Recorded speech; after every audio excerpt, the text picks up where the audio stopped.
When the Tokyo Olympics officially kicked off today, it was under the most unusual circumstances in modern times.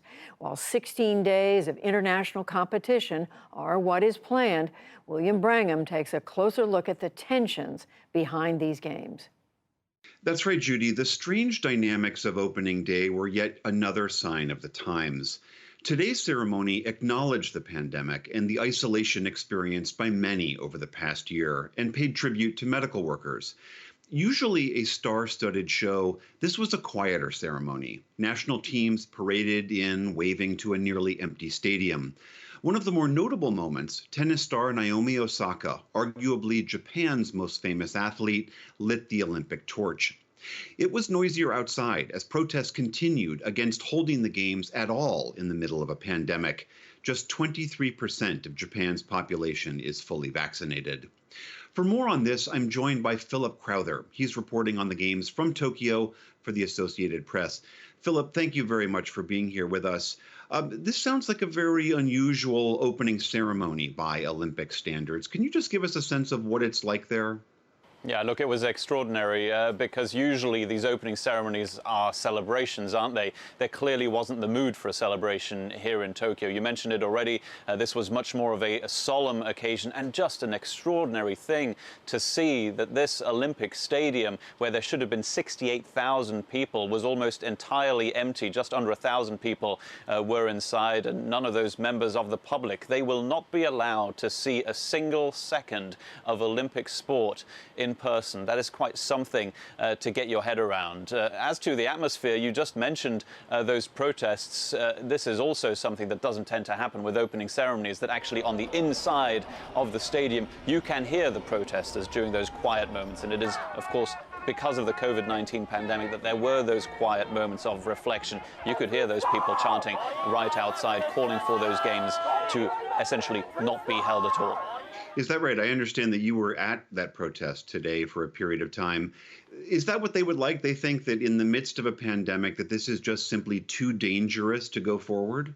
Yeah, that's basically it, actually, and that is what leads to those polls that you just mentioned. There is a very clear majority of the Japanese people who do not want these Olympic Games to happen during a pandemic that is getting worse in this country, and specifically also in this city. They do not want these games to be held. They think it's a money-grabbing exercise by the International Olympic Committee, by the Japanese Prime Minister, and that for the good of the people, this is something that should not happen. And speaking of the pandemic, it was revealed today that at least 100 of the U.S. athletes have not been vaccinated, which I think is somewhere like 1 in 6 athletes are not protected from COVID.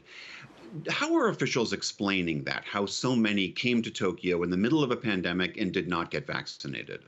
Well, look, according to the U.S. Olympic Committee, this is actually a good number. The medical experts seemed to sound pretty satisfied with this statistic that was actually only revealed in the last 24 hours. Now, one of the reasons for this might be athletes that were a little bit reticent to get vaccinated because of a fear that it might somehow influence their performance. That is absolutely possible. But what this also does, the fact that other athletes now know that in the same Olympic Village there are American athletes who have not been vaccinated, will they now get close to them? Because there is always that fear of becoming what is called a close contact. That means that you might have shook hands with somebody once who tested positive for COVID-19, one of those 19 cases we've had here so far among athletes. If you've been close to one of those people, then you're also going to be checked for COVID-19, and you might be isolated for a short while, putting into serious peril your Olympic dreams. That is why there is this nervousness that I know about among athletes, having spoken to a few. As soon as they hear a rumor about a new case, you always have to check right away. Have you been with that person? Have you trained with them maybe? Did you have a meal with them? That's the kind of atmosphere, partly at least, that we have in this Olympic Village here in Tokyo right now. Philip, lastly, we were talking about the protests that happened outside the stadium, but we've also seen some protests by athletes themselves. The U.S. women's soccer team, many of them took a knee before their first game in solidarity with the racial justice movement happening here in America. That, too, seemed unusual for an Olympics. Do you know, are there rules about protests, and is it your sense that the athletes will actually abide by them?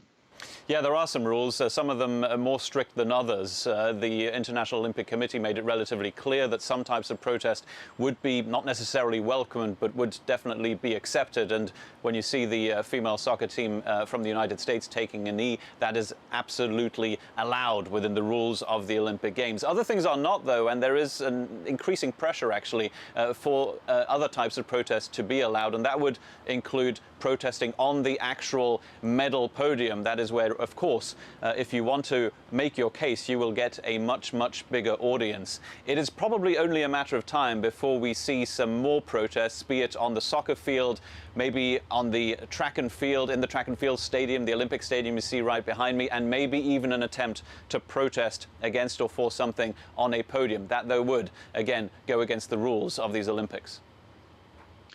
But as we well know, protesters don't always abide by the rules. Philip Crowther joining us from Tokyo for the Associated Press. Thank you very, very much for your time. Thank you.